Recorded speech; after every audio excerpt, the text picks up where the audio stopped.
Today, and when bin Laden was eliminated in Pakistan, the question asked was not why target a terrorist on foreign soil.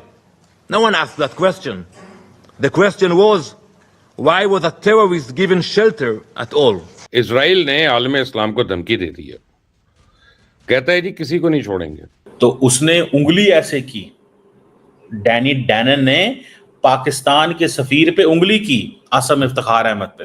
ٹھیک ہے جی, آپ تو دہشت گردوں کو رکھتے ہیں, آپ کون ہوتے ہیں ہمیں بات کرنے والے؟ آپ دیکھیں کل اسرائیل کے صدر نے ویڈیو پیغام دیا 11 ستمبر کے حوالے سے جو امریکہ میں ہوا, اس نے کہا, اور اس میں پاکستان کو رگڑا لگا گیا, جھکتے لگا گیا.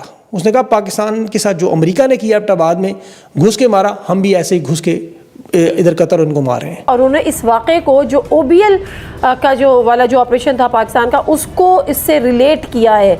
کیا ایسی کوئی ریلیٹ ہوتا ہے؟ ڈینی ڈینون جو ہیں انہوں نے اسرائیل کی کھیل یہ کہ وہ یہ کہتے ہیں کہ جو حماس کے نیگوشیٹر تھے وہ اسی طرح سے دہشت گرد ہیں جس طرح سے اسامہ بن لادن دہشت گرد تھا. ایک طرح سے اسرائیل نے پوری اسلامی دنیا کو دھمکی دی ہے کہ باری سب کی آئے گی, اور میں دعوے سے کہتا ہوں قطر کے بعد اگلا نمبر ترکی کا ہے. وہ کہتے ہیں کہ اسرائیل کے پیچھے تو سب پڑ جاتے ہیں, لیکن باقی سب جگہوں پہ اگزامپل انہوں نے یہ دی کہ جب اسامہ بن لادن کو پاکستان کے اندر گھس کے امریکہ نے مارا تو سوال یہ نہیں اٹھا کہ پاکستان کی سوورینٹی کی خلاف ورزی ہوئی ہے, بلکہ سوال یہ اٹھا کہ اسامہ بن لادن وہاں کیا کر رہا تھا, وہ وہاں پر کیوں موجود. دوستوں, پاکستانیوں کو سن کر ہنسی آتی ہے. کہاں سے آتے ہیں ایسے لوگ؟ ایسا لگتا ہے یہ لوگ ہمارے گولے کے نہیں ہیں, کسی اور گولے سے آئے ہیں. کتنے تیجسوی ہیں یہ لوگ. آپ سبھی ہنستے رہیے اور پاکستانی کامیڈی کا مزہ لیتے رہیے, اور چینل کو سبسکرائب کرنا اور شیئر کرنا نہ بھولیں. دھنیہ واد. کوئکلی اس چیز کو دیکھ لیں کہ پاکستان اور اسرائیل کے درمیان میں کس قسم کا پھٹا ہوا اقوام متحدہ کی جو سلامتی کونسل ہے, اور وہاں پر فیس ٹو فیس تھے پاکستان اور اسرائیل کی طرف سے ان کے ایمبیسڈر ڈینی ڈینون اور پاکستان کی طرف سے ایمبیسڈر عاصم افتخار, جو بہت اچھی انگلش بولتے ہیں. ڈینی ڈینون کی انگریزی تو میرے سے بھی زیادہ بری ہے. اگر پاکستانی کو بولتا ہے اس قسم کی انگریزی تو پاکستان میں فسادات ہو جانے تھے کہ سازش ہوئی ہے, پاکستانی ایسا بھیج دیا جس کی انگریزی ٹھیک نہیں, نہ ایکسنٹ ٹھیک ہے ان کا, نہ ان کی ووکیبلری ٹھیک ہے.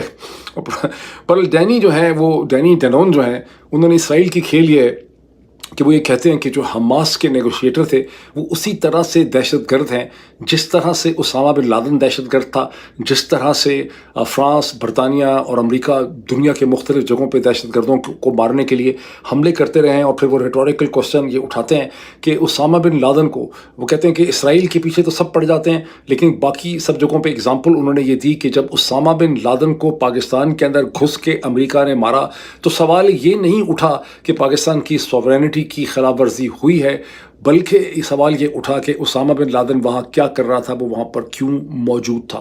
اب اس کا ایمبیسڈر عاصم افتخار صاحب نے اپنی بہت ہی خوبصورت قسم کی جو انگلش ہے اس میں انہوں نے بڑا دندہ شکن قسم کا جواب دیا, اور انہوں نے یہ ثابت کیا جس کو پاکستان کے اخباروں نے اور ترکی کے اخباروں نے بہت نمایاں طور پہ پبلش کیا ہے کہ اسرائیل ایک بڑی ظالمانہ قسم کی آکیوپائنگ فورس ہے, اسرائیل کو اس قسم کی بکواس کرنے کی ہمت کیسے ہوئی اینڈ بلا بلا بلا, تو وہ سب کچھ انہوں نے کر دیا.